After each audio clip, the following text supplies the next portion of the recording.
Happy Facebook Live Wednesday, guys. I am not in front of my Aloha teal print. As you know, we are in an outdoor location. That changed. We were going to the Malka Park, but you know what? We are relaxing in our front yard with the birthday girl. I know I said 10:30 a.m., but you know what? We're being flexible, spontaneous. And here is my little girl who's now 25 years old. Oh my gosh. So what I thought we'd do today, and it was Sabrina's idea too, I thought, I want to talk about how do we get kids to listen to us. And she said, what did you say?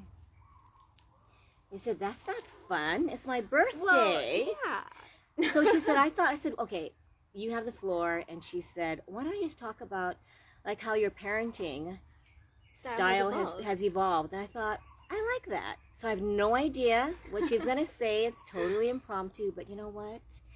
I'm open to it. So I think also just some of, the best ways memories? that you've parented. Yeah. Okay. I think first, obviously, like with me going through this whole like job application process, I think something that has always been true from when we were really little is just how much you encourage Chelsea and I to just take the path that we wanted to. I think that there are a lot of parents, and like I hear you talking about it too, where maybe they want their child to go in a certain path and maybe study something that they're not really passionate about, but I think something that you've always done so well is just encourage Chelsea and I to like just figure out what it is we really want to do in life and then pursue that. Like whether it came to my major or changing my major or changing colleges a few times. A few times. Wanting to drop out, but that one I did stick through it, and I said, I know you don't like the environment at Redlands, but she transitioned and you were just always so supportive of her. Oh yeah, what I would do is, it's okay. Then I hang up, go, oh my gosh, I can't believe her. How do you do this? Well, because it was really hot and it was over 100 degrees. It was different people. It was a lot. Yes. It was a very different environment from growing up in Hawaii, Very different. It was very different. But you were always very supportive, and I could always call you, even though I didn't call you a lot sometimes. I think you were just always so supportive, and I think something that I realized too that I'm just really grateful for is like just how our relationship has evolved. I think I think that's something we were talking about. It's like you have like I had a different relationship with you when I was 10, and like I was embarrassed to talk about boys with you or like whatever, but now it's like you're the person that I want to talk to about relationship advice because I realize how much you've gone through, and like I might think I know everything, but I don't, and so it's nice to have a mom and a best friend in one. Oh, and sometimes I've been admitting that, you know what, I don't know it, and she'll be, what you say? But you're the mom, and I say that doesn't mean I know everything. Because when they were little, I think I kind of pumped it up, and I said, when you're a mom, you have these superpowers. You know exactly what your kids are thinking. It's also the way that you carry yourself. It's like how people follow you when you're walking and going the wrong direction. Yes, I am geographically impaired, but when I walk with confidence, and people will follow me when I don't know where I'm going. Hey, it's Auntie Stacy, the person who is responsible. Oh my God. For your dad entering my life. Wow. So here she is, Stacy, 25 years later. It's been crazy. Do you remember when I found out that? Yes, before she thought that a woman and a man would have their baby first. You guys are so... And then the reason why you had a baby before you got married is because you needed a flower girl. And I didn't dispute that. So she would say, yeah, you needed a flower girl. That's why you waited to get married, right? Well, but then I just remember being like 12 and like doing the math because I remember you guys she did the math. Tried to hide it for a really long time. And then I was like, wait, when did you guys meet? Oh, it's Auntie Stacy's flying out to Maui today. Yeah, she did the math at 12 because Thomas did not want her to know when we met. Because her birth happened unexpectedly. Auntie Stacy was there, and I was like, oh my gosh, I'm 12 weeks pregnant.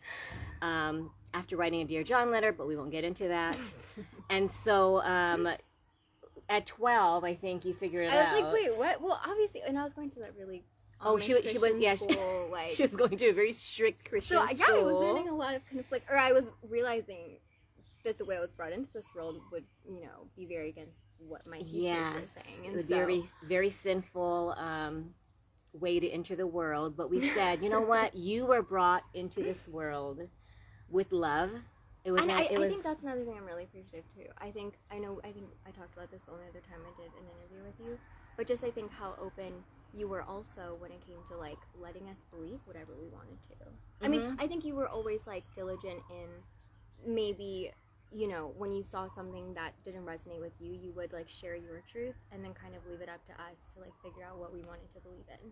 I think I really respect that because I think a lot of parents, I don't know, might force their child into believing something and then end up completely rebelling and then, you know, just feeling really lost spiritually. But I think you introducing a lot of the books that you have to me, I think I've been able to just navigate my own like spiritual journey, and I think that's something I'm really appreciative of. So did it confuse you because, you know, she went to Friendship Christian School, and then I introduced, you know, the concept of angels and Eckhart Tolle and the power of now and Abraham Hicks, believing that the universe, right, or the law of attraction, and what you put out you get back, which is totally different from the Christian perspective. Oh, we have another guest here. This is just like this is where you live life spontaneous, guys, and we don't know where, the other one is far away. So did it confuse you? I guess that sometimes, but I also like always really, I think just the way that school approached Christianity was extremely like fearful, and I think obviously when you're like at that age, I don't know, you're going through so much and you're going through puberty and you're like insecure and everything, so it's like it's really challenging, I think, understanding that, you know, you're like innately evil and like there are demons walking all around you. It's like that doesn't really make you feel safe in an already very like turbulent like stage of your growth in life. True. And so I think some of the things that you were introducing or just kind of challenging some of those beliefs were honestly really comforting, and knowing like that maybe that wasn't like the full truth. I think that was like, I don't know how Chelsea feels about it, but I think for me, well, Chelsea went to this school for 10 years, and I think I always taught them, and my friends said it might have been confusing because I taught them to question even authority figures, you know, especially teachers. Just because teachers tell you something, it doesn't mean that they're right, but, you know, that's kind of hard because when you're a child, you believe everything your parents say, everything your teachers say, but I didn't like the fact that the teachers would tell them that they are innately sinful, that the reason why men will always be at war is because we're sinful, and then it doesn't give really, you, you're not empowered, right? Yeah. To it believe, was like a very lack of your own like autonomy, kind of like, and that you're not empowered. Dynamic, yeah.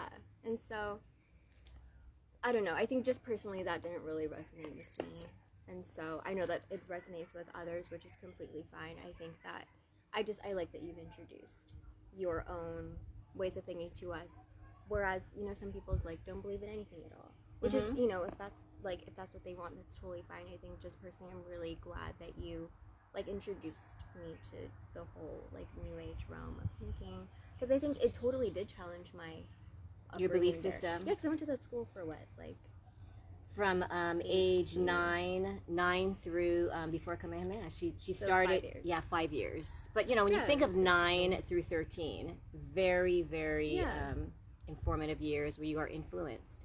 Right. So would you like to share a few memories? I have no idea what she's going to say. Happy memories. I mean, I think, just you always letting us, I think just the amount of support that you've always shown Chelsea and I think no matter like what it was, whether like I just down to really, really little things. I think also one of my favorite things about you is like you remember all the little things, you know, like whether or like the care packages that you would send in. Oh yes. Or like anywhere. My dad and I were very, very consistent in sending packages, anything. If she wanted Lihing mango, and then it got to the point where we sent her a bit too much mango, and she had to say, "Mom, I don't know how to tell Papa, but I have like 10 bags of mango." So we told that, and then it was miso soup, or it was her favorite. Guys, always were able to just make me feel like I was at home in a place where it maybe didn't feel like home yet. So I think you've also been complimented on that as well, and just I think you are so good at like just making other people feel so comfortable in an environment, because I think you're just so open, and I think hopefully that's something that I've tried to like create or transmute into my own personality too, and just being confident in myself and like making other people feel comfortable. I think it might not necessarily, I think it's just a Hawaii thing too in general, whereas like, you know, if you go to party in the mainland or something, it's like, maybe that's not someone's first priority, but I think you've taught me that it is very important to make other people in the room feel comfortable, and you just like by being yourself. And so I think you are and have always been very unapologetically yourself. Yes, which can be not a good thing sometimes, but I think I've always taught them to be your authentic self, to embrace it, to not be fake, just to be accepted. And I think sometimes with the academic thing, I've really shifted. And she said I would really have, it's my classmate, as Alejandro. Where, you know, she reminded me, Mom, you know, I see these old workbooks, and it's dated Christmas Eve. It's they were doing workbook pages during Disneyland, and I'm dedicated, but you know, they didn't even realize that. Hey, wait a minute, why am I doing this on New Year's Eve? Well, because I'm I think your passion is teaching, and so that's why you've been a tutor for as long as you have. And so I think it's only natural that that would pass on to the way that you were like raising your children. So that's why you made us do worksheets. Yes, I did. On Christmas Eve, or not take us out of school for dentist appointments and make us schedule dentist appointments for after school. She just realized, some of her friends said, why did you have dentist appointments after school? That was like a good thing that you would have an excuse to leave during school. Never questioned. So a few weeks ago she said, Mom, I didn't realize you can go to the dentist during the school day. I was like, they're open? They're open? You just made it seem like, no, they're not open. Yeah, we can only go after 2:45. And she just, she didn't question it. That's the I didn't like look it up or anything, because I trusted. She trusted me, so I had to be vulnerable and say yes. One of the stories that she reminds me of is the Dole pineapple maze. I don't remember this, but she said I made her do the whole maze in order to earn the pineapple ice cream. Yes, for those of you who live in Hawaii, you know the Dole pineapple maze is known for their really yummy pineapple soft serve. And so one day we went, and she said, "Wait a minute, they didn't do the maze because it's a huge tourist attraction." Yes, and it's a challenging maze sometimes if you're little, or even for us too. But she said, "Wait a minute. You can get the ice cream without doing the maze? You made us believe." Yeah, and I was like 21 when I realized that. Like, I was like, wait, oh my, how are they able to like just stand in line? I thought you had to like show. I said, I never said that you went through the maze. Yeah, I never said that. And but she said, again, Mom, with the way you said it with authority. I probably said it with authority, and I'll probably said, tell my kids things. I probably said, well, we should do it, and then she took it as there was not the word should. There was like it was a you have to, but you spoke with authority. And I spoke with authority, and I said, we will do this maze. And our reward will be this pineapple. Would you let me carry her? Oh, there's another guest. This is our Dotson. Oh, and so it's Sabrina's 25th birthday. We are going to, where are we going? We're going to go to Duraku later tonight. Duraku, which is her new favorite place. We're going to get a massage. So she decided spontaneously to go to Ala Moana. Yeah, and we found out they're open at 11. So I had to change my... This is where I'm really learning to be spontaneous and not be such a planner. I did my graphic, my Canva graphic saying it's going to be 10:30. It's going to be with Sabrina. And this morning she says, you know, Mom, because Ala Moana opens at 11, why don't we just resume your Facebook Live at 9:30? And thank you for being so flexible. And I said, sure. I'll just change it and tell everyone. It's not like a whole bunch of people watch this, but I appreciate Stacy and oh my gosh, Bozu. I told my kids that chocolate milk comes from brown cows. See, so maybe I'll start getting really creative. I'll start thinking of fun things to tell my kids. Chelsea asked if I had, if I had eyes in the back of my head because I always knew, and she goes, "Is that what happens?" I just had a memory of you being like, we would be anywhere in the house, and then you would hear like, "Oh my God, I can't find my red skirt," and you'd be like, "If I go up there and I find it," that was probably like the most used phrase I think from and I made some money like 9 through like 16. Oh, yeah, like, you know what? If I find it, you owe me $1. It was a really important item. No, if I find it wouldn't be money. It would be like, if I find it, you aren't going to use your phone for. Really? I guess I changed with Chelsea because I'd be like, she says, no, I don't want to lose $5. I'll find it. Because it was like I Oh. never knew how, like, I would look in a drawer, it wouldn't be there, and then you would look in a drawer and it would be there. It would be magic. See, and that's when they believe that moms have the power of finding lost items, even when you're far away. Mom, I can't find my such and such, and she's in California.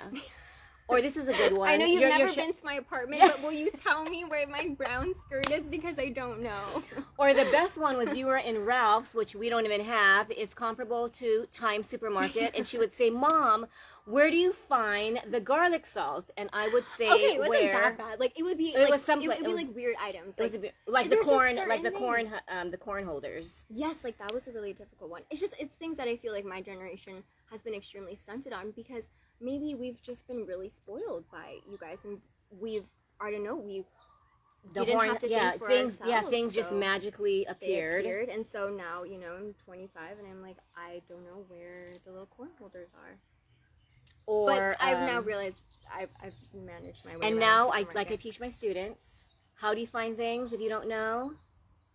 You Google. You ask Mr. Google, or you YouTube it, and it's amazing. Yeah. Because in our day and age, right? We did not. Oh my gosh, we did not have Google. Guess who's joining us? Oh my God, Madison!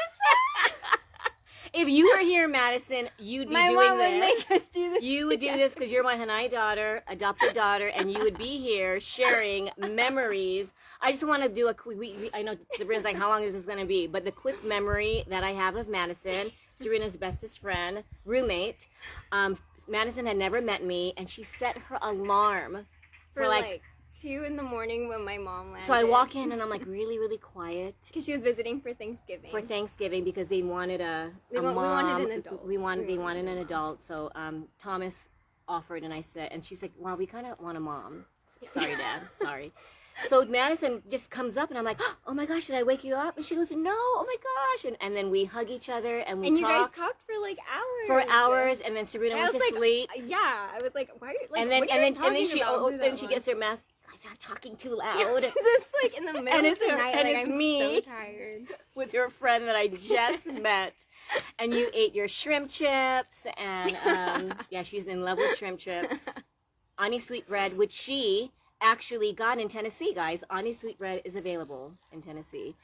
If I Google when I was in school, I would have been an honor roll student every year. Yeah, we really had to go to the library. We had to, I don't know what my we had to generation do. honestly Yeah, would've done the with, card like, your- catalog. You know what a card Yeah. catalog is, and with the little thing, and we I couldn't. don't know what we would have done. Amazing. Last memory. Oh, what about a last birthday memory?